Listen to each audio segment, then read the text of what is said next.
Buenas, ¿cómo andan?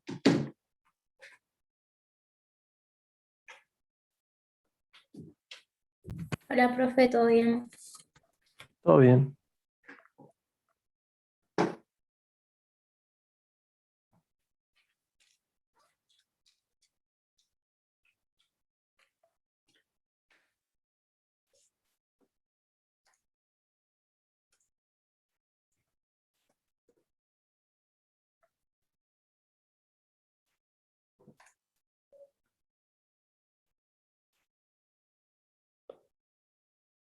¿Te puedo consultar una cosa del TP5 parte uno?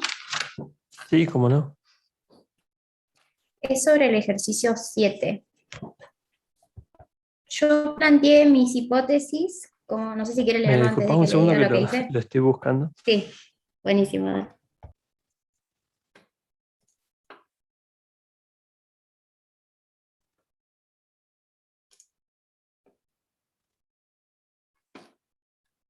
TP5 me dijiste, ¿no?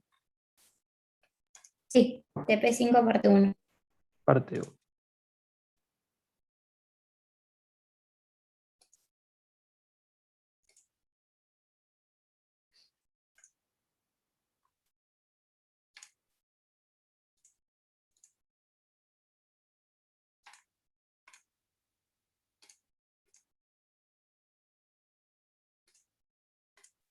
Ahí está. ¿Qué ejercicio me dijiste, el 7? Sí, el 7. Ok.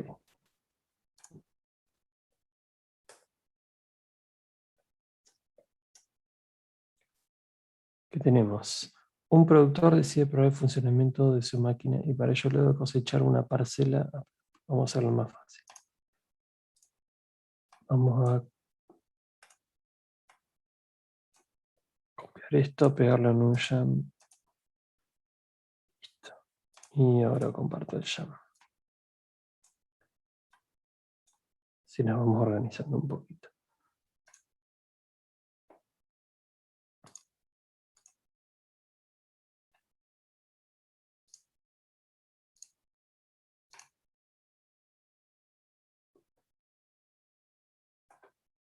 Ahí estaría, ¿no?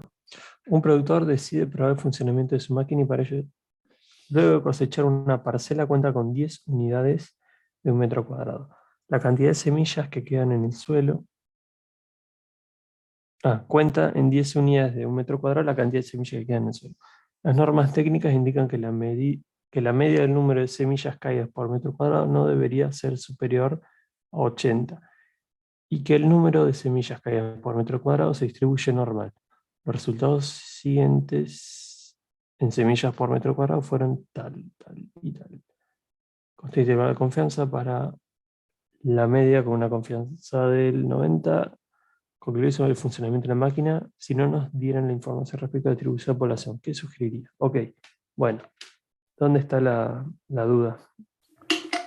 Bueno, en primer lugar, yo mis hipótesis las planteé como H0, que mu es mayor o igual a 80, y que H1, que mu es menor que 80. Ok, Ahora, la duda viene cuando voy al punto B, porque con mis a hipótesis, ver, o sea, voy a yo puedo ir decir, escribiendo lo que me decís. dale, Nacho, si estás por ahí y querés aportar algo, tranqui. En el inciso B hiciste el test de hipótesis. lo que hice fue buscar el T crítico, pero no me da el mismo T crítico que las respuestas, Ah, trabajando con un nivel, con un alfa de 0,1. O sea, eso lo supuse yo, como en el inciso A habíamos trabajado con una confianza del 90%, supuse que para el inciso B trabajaba con un alfa de 0,1. bien. Eh, Entonces, para buscar el T crítico, lo que yo pensé es que, bueno, el error primero, si lo pensamos en una distribución T, el error me iba a quedar como del lado izquierdo del gráfico. Iba a tener el 0,1 todo el lado izquierdo del gráfico. Y para eso me da un valor de T de menos 1,38. Pero la respuesta dice que es menos 1,83. Y yo pensé, ese es el valor que acumula el 0.05. ¿Por qué pondría 0.05? A no ser que esté trabajando con un alfa de 0.05. ¿Qué valor No, de- Perdón, ahí la que tiene, interrumpí. sí. No, no, decía el No, no, tranquila. déjame pensar una cosa. Bien, ahí me parece que la que tiene razón sos vos. Porque, como bien decís, esta es una prueba a una sola cola. Porque solo nos interesa saber si la cantidad de semillas es mayor, o sea, no nos importa del otro lado qué pasa. Así que es correcto para mí calcularlo con 0,1 para ser coherente con el intervalo de confianza. Porque además no te especifica, así que bueno, yo también lo hubiera hecho con 0,1. No sé, capaz que el que lo resolvió arbitrariamente eligió 0,05 o habrá pensado que era dos colas, pero no, mejor en este caso va a ser una prueba a una sola cola. Está bien, buenísimo. Esa era la duda. Gracias. Bueno,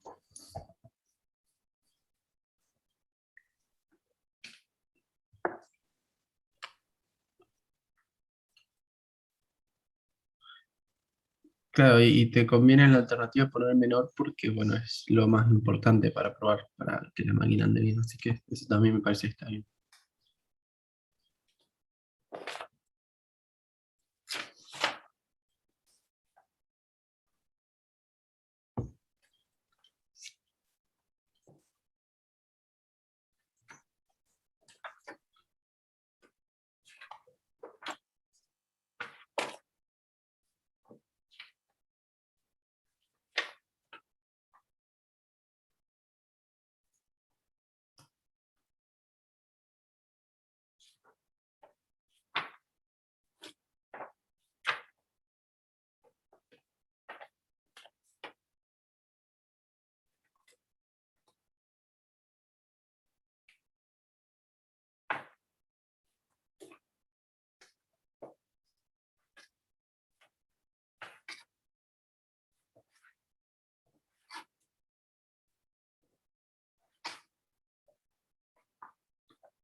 ¿alguien más quiere preguntar algo?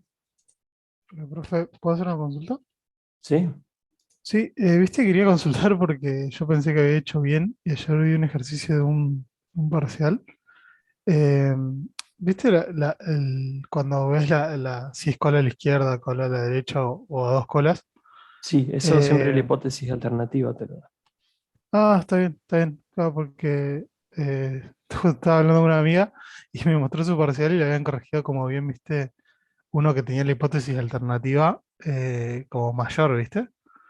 Y lo había puesto a dos colas y me resultó raro porque eh, pensé que ahí, por ejemplo, si tiene mayor sería a la derecha, ¿no? Claro, sí es más, ahí vuelvo a compartir el Jamboard, pero sí es lo que vos decís. Ah, bien. Creo que lo cerré. Ah, no, no lo cerré. Está acá. Sí, siempre depende de la hipótesis alternativa que uno use. Eso define para dónde es la cola. Por ejemplo, en este caso lo que venía dibujando era con la hipótesis alternativa que la media es menor. O sea que si uno tiene la media de la muestra por acá y está planteando un intervalo donde espera que esté el valor de mu, está ahí. Claro.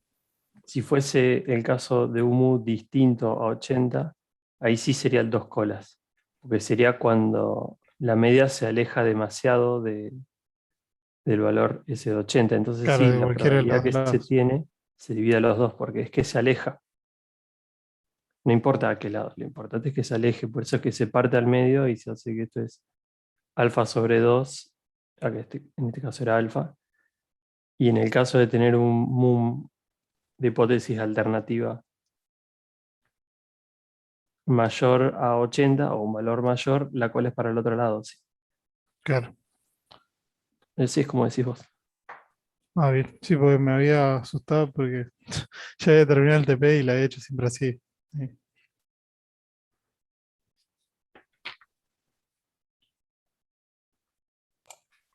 A veces los resultados que están publicados pueden tener algún error, así que bueno, eso también cuando los detectamos, bueno, está bueno revisarlo. Pero digo, a veces también hay que confiar en lo que ustedes van haciendo, que está bueno y muchas veces están en lo cierto. Claro. Sí, sí, no, ayer hablando con una amiga me dijo así como al contrario y me mostró su parcial que se le habían corregido bien.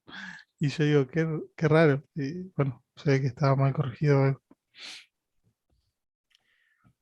Y además, y bueno, en los parciales siempre en general reclaman cuando se resta puntos, cuando hay puntos además no hay muchos reclamos. Claro, no se dice nada. Sí, tampoco te vamos a pedir el nombre de tu compañera para sacarle el Nada, cursado ni igual, nada. nada, cursó hace rato igual, pero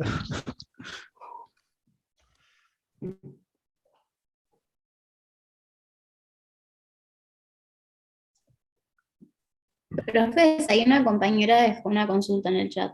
A ver, Ah, sí, sí, a ver. 5B de la parte 1.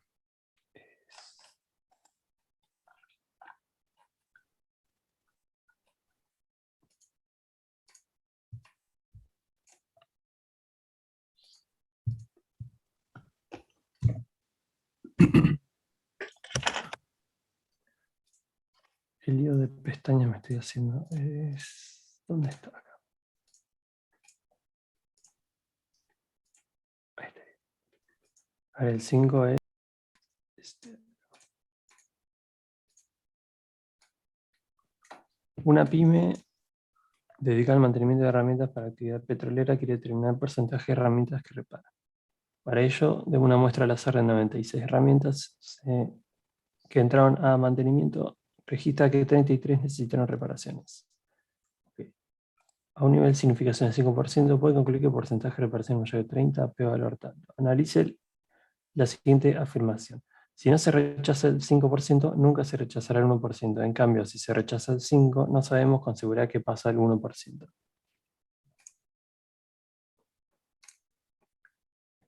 ¿Era ese? Bueno, ahí fíjate lo que estábamos hablando del anterior. ¿Dónde está?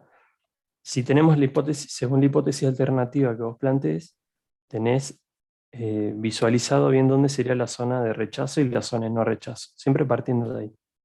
Y ahí uno va mirando que el valor de alfa que correspondría al área bajo la curva de la zona de rechazo, es, que es el p-valor, eh, perdón, que, no es el p-valor, que es el valor de significación de la prueba que estamos tomando.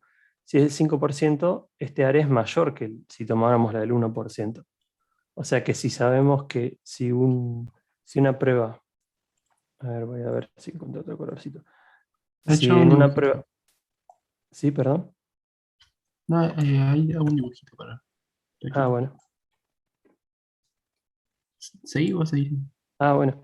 Que si en una prueba obtenemos un valor en la zona de no rechazo de la hipótesis cero, sabemos que si este alfa llega a ser menor, supongamos que el alfa rojo es el 5% y el celeste el 1%, sabemos que sí o sí no va a caer en la zona de rechazo del 1%.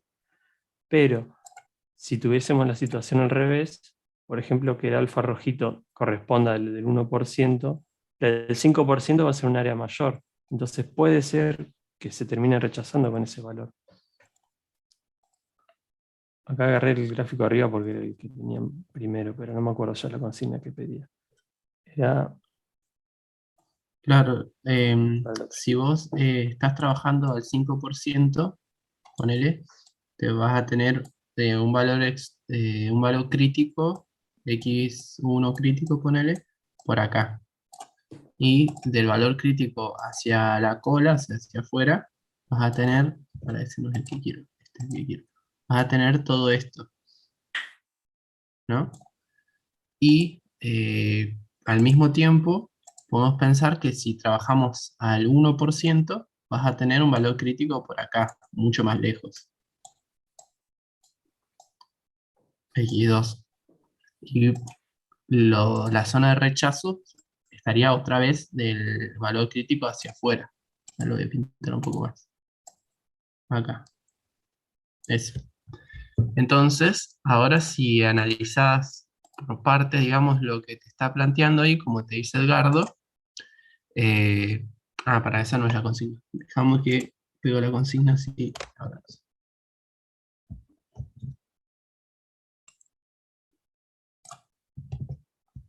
ahí me pasé a mostrar la diapositiva 2 para que quede más ordenado. Estaba en la 1. Bueno, vuelvo Sí, a la se 1. dibujó en la 1. Ahí está. Eh, Estamos acá. Bien, ahora fíjate lo que te dice la afirmación, la leemos despacio. Dice, si no se rechaza el 5%, que es el amarillo, eso significa que el valor observado cayó de lo que sería el valor crítico, que es este, hacia allá, en cualquier lugar. Entonces suponete que cayó por acá, este es el observado, el X observado. Si no se rechaza el 5%, nunca se rechazará el 1%. Bueno, eso es verdad, porque si el observado cayó en esta zona, de acá, al 5% no voy a rechazar, y al 1% menos que menos. Entonces, siempre que el observado cae o sea, del que sería valor crítico para el 5% a la izquierda, bueno, con 1% tampoco voy a rechazar. Tiene todo el sentido del mundo. Esa es la primera parte. Y en la segunda parte te dice, en cambio, si se rechaza el 5%, no sabemos con seguridad qué pasa al 1%. Bueno, para rechazar al 1%, que es una condición mucho más estricta, más demandante, necesito un valor muy extremo, necesito algo que caiga por acá, algo que caiga del X crítico este hacia la derecha. Entonces, si el observado cae en la zona celeste, vamos a rechazar en los dos casos.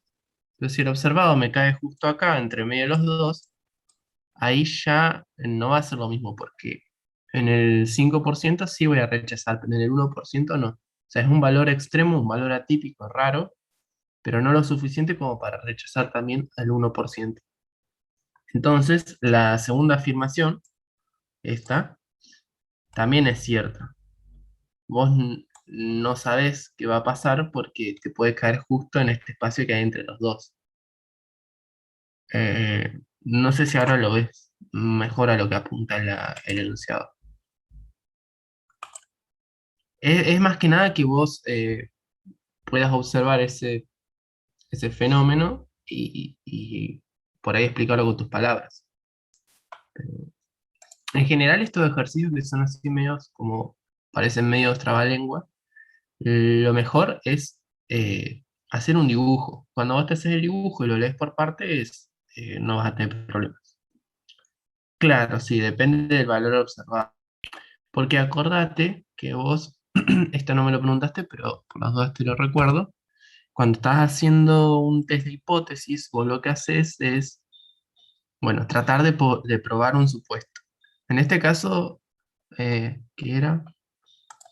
Eh, bueno, era algo de mantenimiento de las herramientas. Pero suponete que estamos en el caso este de las semillas, que era que no querías que la máquina sea mayor a 80.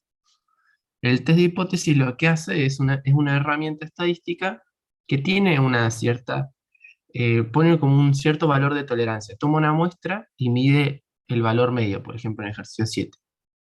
Y no es que si el valor observado te da 81, vos ya vas a afirmar que la media es mayor. No. La herramienta esta estadística, el test de hipótesis, determina un valor crítico, por, bueno, justamente medios estadísticos, para decir yo me estiro un poquito más de 80, ponele capaz si me da 81, todavía tengo dudas, si me da 82, tengo dudas, pero si me da más de, no sé, 85 o lo que te dé el valor crítico, yo ya estoy recontra seguro que el valor medio de las semillas tiene que ser más de 80, porque es imposible sino que una muestra de 10 elementos me dé, no sé, 87.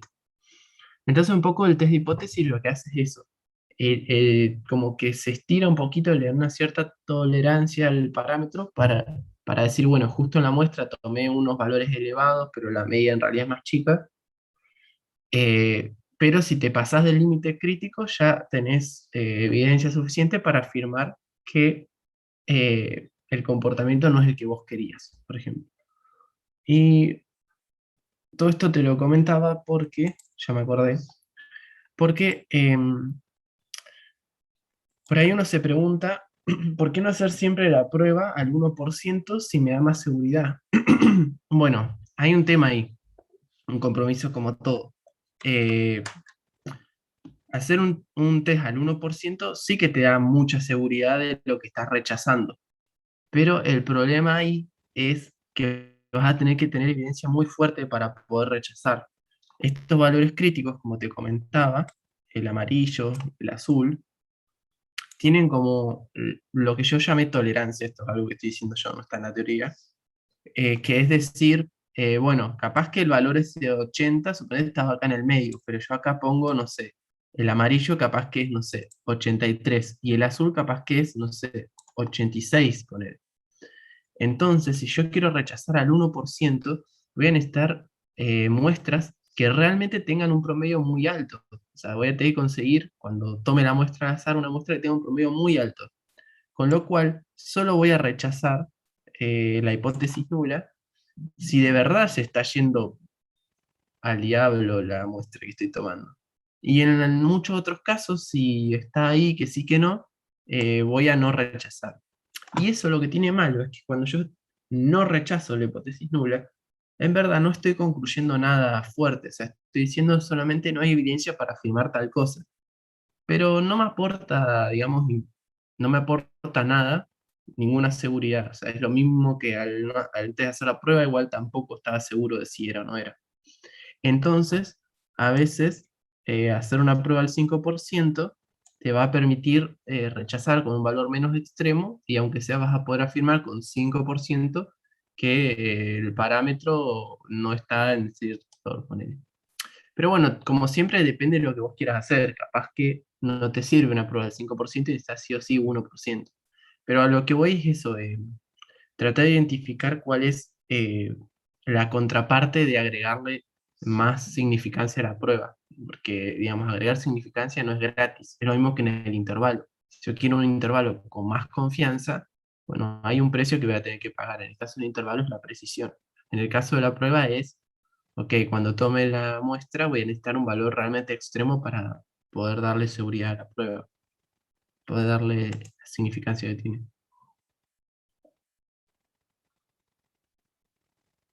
Igual no me lo preguntaron, pero bueno, por las dudas lo comento para tenerlo en cuenta.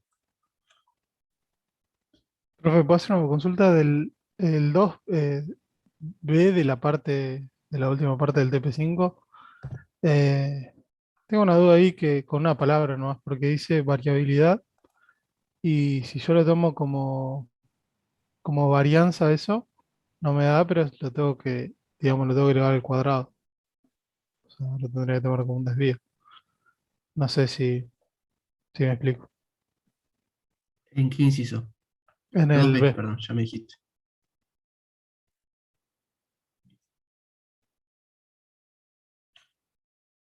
¿Vos usaste el dato del cuadro? No, claro, viste que te dice si la variabilidad de la rotación es supera los 25. Y si vos usas 25 como varianza, digamos, no te da, tenés que elevarlo al cuadrado. Entonces yo tomé eso, al principio la primera vez como si eso fuera la varianza. Y supuestamente es como el desvío, porque si no lo elevas al cuadrado no te da el resultado digamos, que está en la hoja de resultados. Y te da algo re grande, igual. Eh, Bueno, la variabilidad parece que sí, que está asociada a la varianza. Pero bueno, en este ejercicio capaz que pasa que, viste que la tablita está puesta en desvío. Claro, la tablita sí, pero después, viste, cómo te dice, ese dato del desvío yo lo elevé al cuadrado, que sería Sí, eso está 31,65 al bien. cuadrado, dividido todo eso, 25, según había puesto al principio, pero ahí ya se lleva un valor re grande, eh, el chi cuadrado observado, pero bueno, Mm, entonces ahí lo elevé al cuadrado, mm, pero bueno, ahí era una pregunta No, claro, pasa que, bueno, si estás, o sea, bueno, en la marca uno estás hablando de 31 al cuadrado y que lo compares con 25 no claro. tendría sentido porque desde ya que no te va a dar el test. Entonces sí, tendría que ser un 25 al cuadrado Ah, para que, estaría medio mal no la sé, palabra, más ¿no? o ¿No? menos. Variabilidad, como que confundo. Sí, está confuso, pero sí, como lo vas a Bueno, comparar con ese 31 que también tiene que ir al cuadrado porque es un desvío estándar, sí, tendrías que ponerlo al cuadrado. claro. O sea, si no, no tendría sentido el ejercicio, digamos. O Sí, sea, sí, antes sí, de no, hacer el no test ya tiene sentido. sabrías. Bien. Por eso, eso es lo que decía antes. O sea, si es muy distinto, ya es obvio que el test no va a dar. O sea, no tiene sentido ni siquiera hacerlo. Claro, Pero sí, mira, la variabilidad está asociada a la dispersión. Eh, para yo la palabra variabilidad la asocio a dispersión. El tema es que, bueno, desvío estándar y variancia ambos son medidas de dispersión. claro, No sé si es directamente varianza, o sea, no sé si es sinónimo directo de varianza, pero muchas veces se lo asocia a la varianza.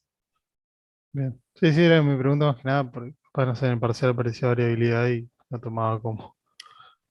Si tenés Pero eso en el bueno, parcial, lo preguntás, porque está son bien. cosas de enunciado y eso tiene que estar claro. Así que eso no Buenísimo. hay problema que lo preguntes. En última instancia, como mucho, no sería este caso, pero tenemos que no te podemos contestar, pero o Claro, sea, lo que no se puede es, no sé, decir, me dio tanto, qué sé yo, bueno, es medio bien, raro porque estamos todos resolviendo, aparte te claro, confunde al otro, pero si es algo del enunciado sí se puede. buenísimo.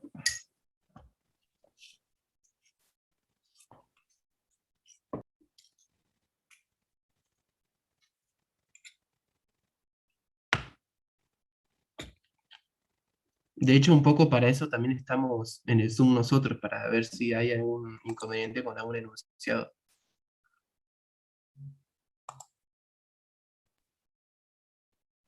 Ah, y después a veces cuando no te pide, por ejemplo, eh, en términos de, porque viste, a veces lo puedes dejar en términos del estimador o en términos del parámetro. Si no te lo pide, a veces, o sea, bueno, por ejemplo, es más fácil dejarlo en términos de z muchas veces que ya lo calculás enseguida, que en vez de dejarlo, no sé, en términos de la media. ¿Eso es indiferente? Bueno, depende del ejercicio, ¿no? Si te lo aclaro o no.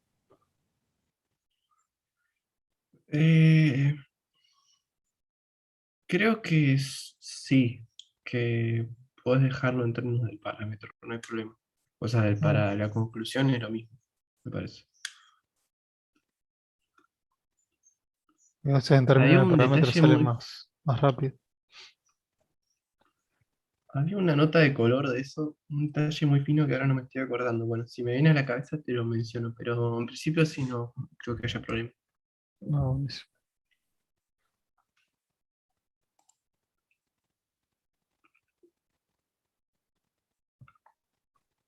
¿El parcial va a ser como como el primero, así como en Petco, o como más en papel? O no tiene idea.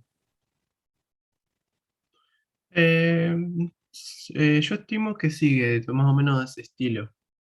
Ah,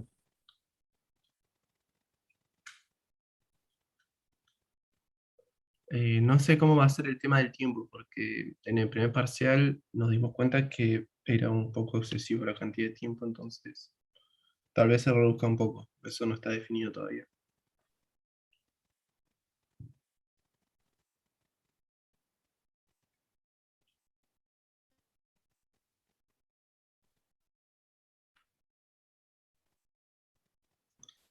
Profe, volviendo al 7, ¿le puedo consultar algo del 7C?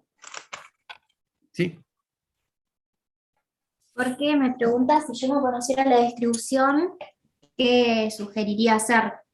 Entonces, yo, lo primero que se me ocurrió fue el teorema central del límite, pero eso es válido para un n mayor a 30 y un n mayor a 100 si además no conocemos la varianza. Y en este caso no conocemos la varianza y mi n es 10. Entonces no sé qué más sugeriría hacer.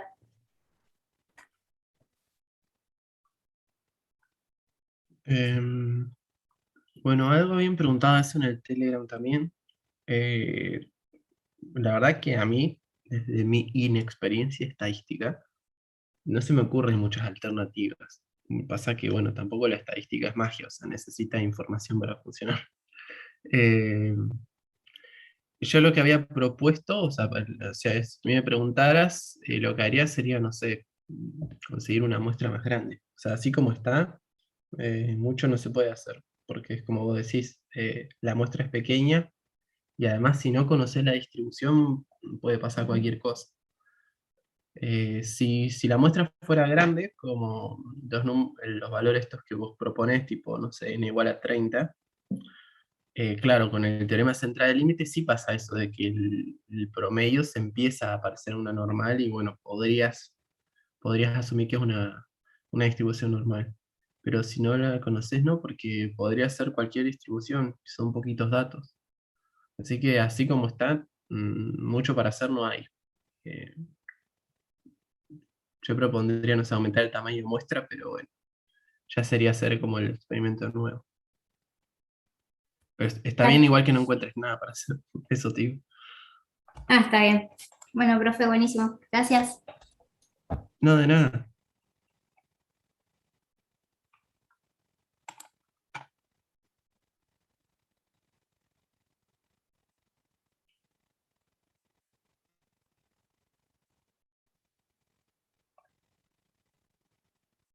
Sí, no, una muestra más grande, definitivamente. No sé, Edgardo, si a vos se te ocurre otra cosa. No, no, porque es para n más grandes que se puede aplicar el teorema. Claro.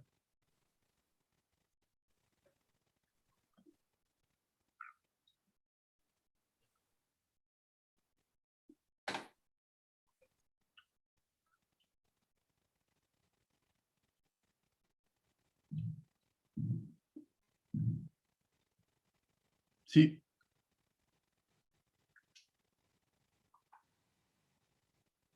Bueno.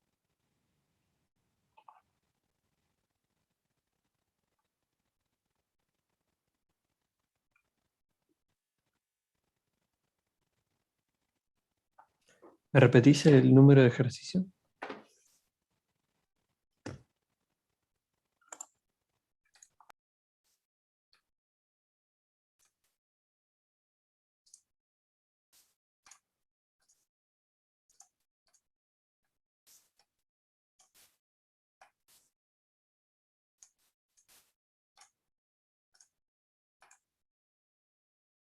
Este, ¿no? Se supone que la resistencia al rompimiento de una fibra textil tiene la distribución normal con un desvío estándar de tanto. El proceso de fabricación está bajo control si la resistencia media de rompimiento igual a valor tanto. Para controlar el proceso periódicamente se toma una muestra de 18 fibras y si la media muestral es muy diferente se considera que el proceso está fuera de control. Ok. En un coso, expresar las zonas. Si la muestra es tanto, ¿qué pasa? Si, dentro de la confianza. Si era L, ¿no? Si el proceso de fabricación no está bajo control, produciendo fibras con una resistencia media de tanto, de igual desvío. ¿Cuál será la probabilidad de no efectuar ajuste?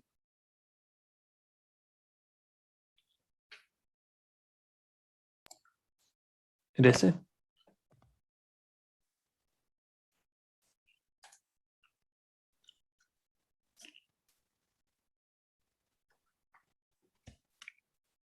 Fíjate que esa pregunta Tiene pinta de ser, de que te está preguntando por algún tipo de error de la prueba.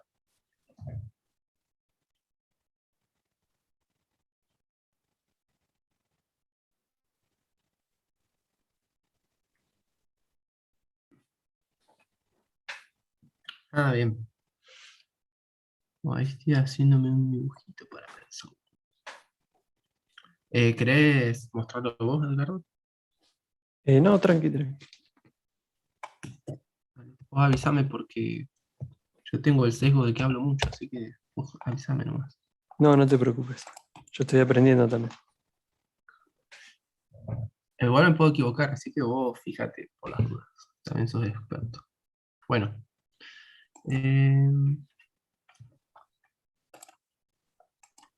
Mi debilidad más grande igual es usar el mouse.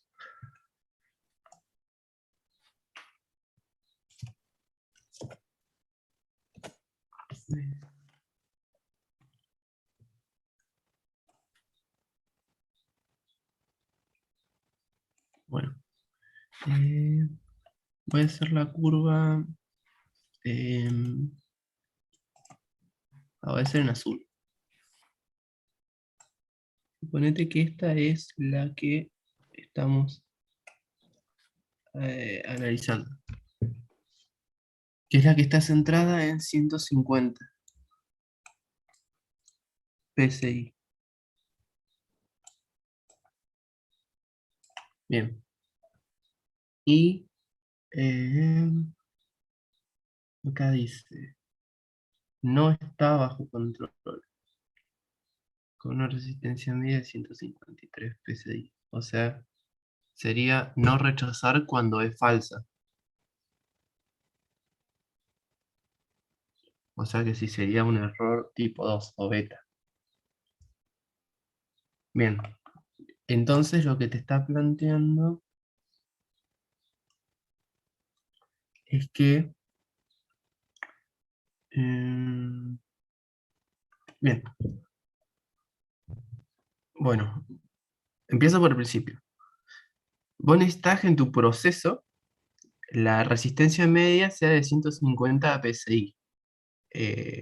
No más y no menos. En teoría 150 es tu número calculado, bueno, no sé. Por algún motivo no puede moverse ahí. Entonces, ¿qué pasa? Como habíamos comentado antes, al hacer nosotros los test de hipótesis y eso, eh, tal vez el valor crítico lo ponemos, no sé, por acá, ponele. Y ese valor crítico, eh, igual esto va a ser como 160, pero ponele que es, no sé, 160 y algo, ponele 160. Lo digo por el desvío estándar, ¿viste? Bueno. Entonces, capaz que si nosotros observamos una muestra y nos cae, no sé, por acá, esto te da 158, ponele, pero igual no rechazamos porque decimos, bueno, no hay evidencia suficiente para decir que es más de 150. O sea, que es recién a partir de este valor crítico, lo observado, o sea, por ejemplo, no sé, 161, vamos a rechazar y decir que el proceso está fuera de control. Pero esas son todas conclusiones que nosotros sacamos eh, partiendo del supuesto, que es H0, de que la media es 150, perdón, que mu es 150. ¿Está bien? O sea, nosotros suponemos que mu es 150 y para encontrar el valor crítico, esta herramienta te, como dije antes, da un valor que es más grande que 150. Lo que puede pasar es que en realidad, o sea, el verdadero proceso, lo que en verdad esté pasando, tenga una media más elevada. En este caso, que es lo que te propone el ejercicio, esa media más elevada de 153 está muy pegada, está muy cerquita del 150, pero cuando vos tomes la muestra, como este 153 también tiene una campana asociada,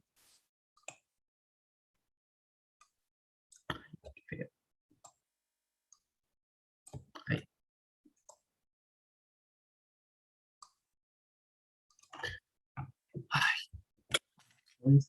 Voy a cambiar mi técnica, sí, eso. Este 153 tiene una campana asociada que es exactamente igual al azul. La roja y el azul deberían ser iguales. Entonces, cuando vos tomás la muestra, esa muestra sale de la distribución real, que es la roja, porque el azul es la que vos supones, pero la roja es la de la realidad.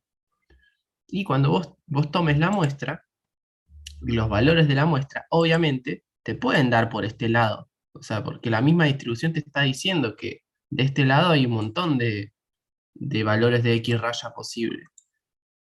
Entonces, si tu valor crítico estaba, suponete acá en amarillo, donde lo estoy poniendo, este era el X crítico, el X crítico, lo que te va a pasar es que todos los valores de la curva roja, que es, repito de nuevo, la curva real, todos los valores de la curva roja que estén del valor crítico amarillo hacia allá y bajo la curva roja, es una probabilidad de obtener un valor de X raya que no voy a rechazar con mi prueba. Porque en mi prueba solo voy a rechazar lo que esté del valor crítico en adelante. Entonces, en este inciso, un poco lo que te está proponiendo es en otras palabras, te está diciendo, mira, vos estás armando tu prueba asumiendo que el valor medio es 150 y vas a tener una campana, una curva normal asociada a eso. Pero si yo te dijera que el valor real, suponete que yo lo sé de alguna forma, si yo te dijera que el valor real es 153, ¿qué probabilidad hay de que yo no rechace la hipótesis nula, incluso cuando es falsa? Y es falsa porque te estoy diciendo que vale 153, o sea, es falso lo que vos estás diciendo. Pero mostrame qué probabilidad hay de que no te puedas dar cuenta con la prueba. Esa probabilidad es bajo la curva roja, que la curva roja es la verdadera, bajo la verdadera curva, es la probabilidad de que X sea menor al X crítico que vos hallaste en tu prueba. Si hubiera otro X crítico acá, sería entre los dos críticos. O sea, sería la curva roja hasta este valor. Igual, bueno, medio como que no te va a sumar mucho quitar eso. Pero la idea es esa, es toda la porción de la curva verdadera que entra en la región de no rechazo. Eso es. Esta es la región de no rechazo. Pero hipótesis nula. Todo lo que te dé acá adentro no lo vas a rechazar.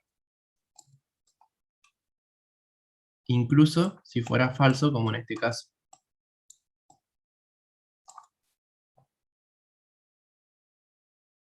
¿Lo ves?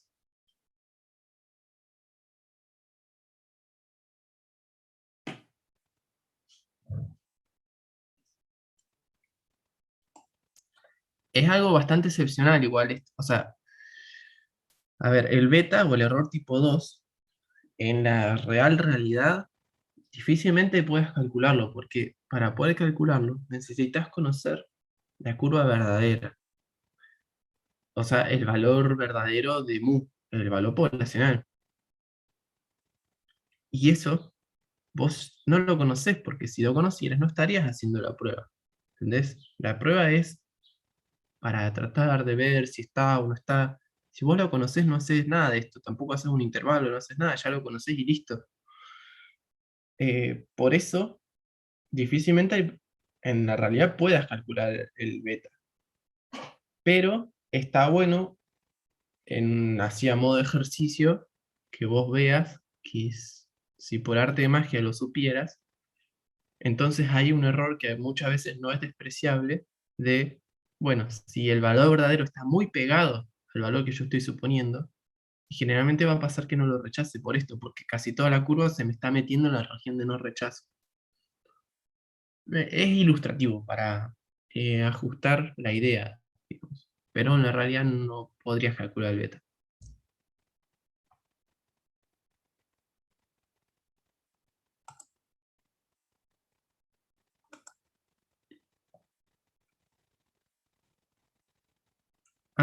Sabrina, lo del gráfico si la prueba fuera 2 colas, pasaría eso que te comentaba recién, que sería la curva verdadera, pero entre los dos críticos, o sea, en la región de no rechazo, porque es eso el tema, que no estás rechazando todo lo que esté en esa región. Si la curva estuviera del otro lado es lo mismo, o sea, sería, eh, qué sé yo, lo mismo, sería una campana que está acá, y bueno, lo que se mete en la región de no rechazo.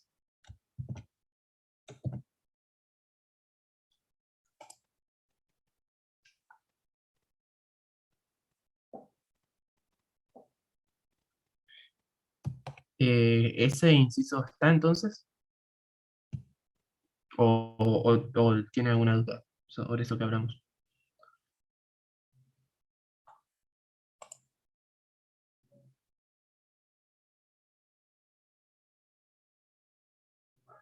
Bueno, creo que Sabrina había preguntado otra cosa. Eh, era lo mismo. Ok.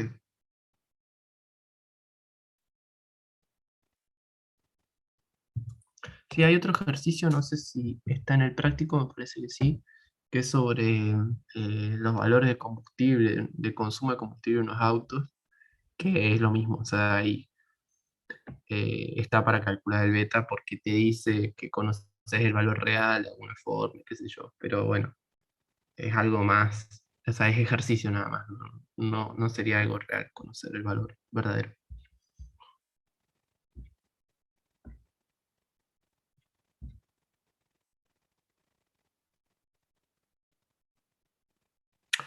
Bueno, y también, comentario, por ahí hacer ese ejercicio de calcularlo le da más sentido a otros ejercicios como el uno donde hacíamos las esquematizaciones de los tipos de error. Que por ahí uno cuando hace el esquemático, no sé, lo pinta por pintar, pero después te terminas de dar cuenta que, o sea, qué significa ese error y cuándo te está pasando. Por eso, algo que dice siempre el profe Sergio en las clases es que es importante reducir el error del alfa y también el error del beta, pero que no se pueden reducir los dos al mismo tiempo. Porque, fíjate, en este caso, el que estábamos viendo en el jam, ahí comparto la pantalla. ¿Cuál era? Este. Hago un comentario. Me metió esta barra, ¿no? Ahí. Bueno, vamos a hacer otro dibujito. Voy a dibujar encima con negro, eso es. Si yo moviera el X crítico amarillo, lo moviera y lo pusiera ahora acá, por ejemplo, este X crítico, lo que estoy haciendo es disminuir el error de alfa. Porque, eso. El error de alfa en esa prueba, ¿cuál sería? Este. Sería de valor crítico hacia la derecha. Pero bajo la curva azul. Ojo con eso. El alfa es en la curva azul porque es el que estamos haciendo todo el supuesto estadístico. El beta tiene que ser en la curva roja porque es la curva verdadera. Bueno, si yo ahora plantara mi crítico en la parte negra, el valor de alfa va a ser muy pequeñito porque va a ser apenas una liñita acá de la cola. Pero el valor de beta sería prácticamente toda la curva roja porque se me sumaría todo este pedazo. ¿Se ve? Entonces, al yo mover el crítico y darle más significancia a la prueba, porque es eso, es capaz en vez de hacerlo al 5% con el crítico negro, ahora la estoy haciendo al 1%, disminuyo el valor de alfa, buenísimo, pero el valor de beta está aumentando un montón, por lo que decíamos antes. Si el valor real está cerquita del celeste, bueno, se nos está metiendo toda la curva roja.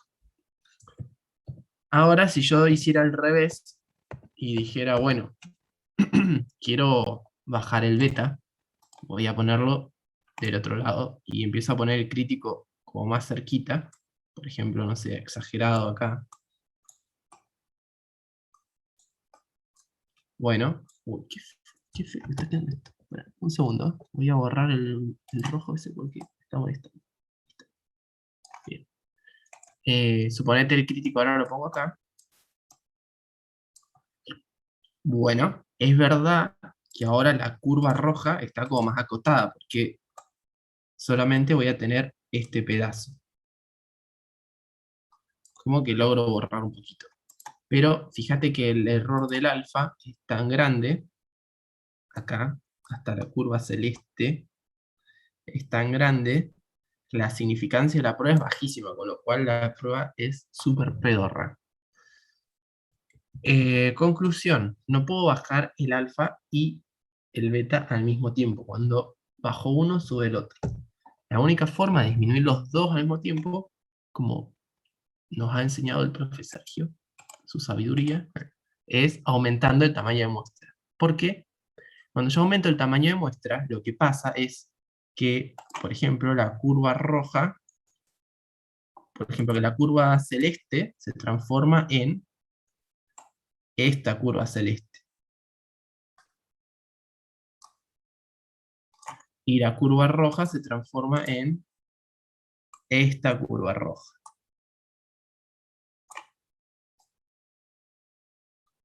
Entonces acá, como hay menos dispersión, las colas se solapan menos. Y yo logro, por ejemplo, aumentar la significancia, es decir, poner el X crítico más lejitos, o bueno, donde haga falta para lograr una cierta significancia, sin que se me esté metiendo tanta porción de la curva roja adentro. ¿Está bien? Entonces, aumentar el tamaño de muestra es una opción para disminuir los dos errores al mismo tiempo, en simultáneo.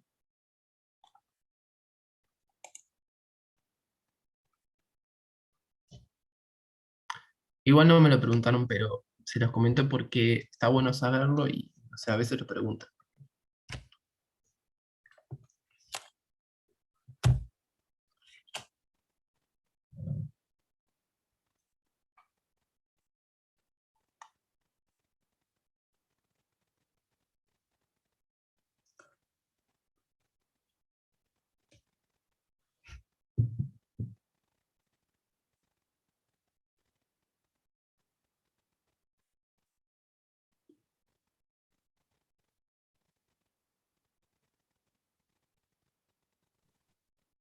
Profe, yo no tengo más dudas, así que me voy retirando. Muchas gracias por la consulta. No, de nada.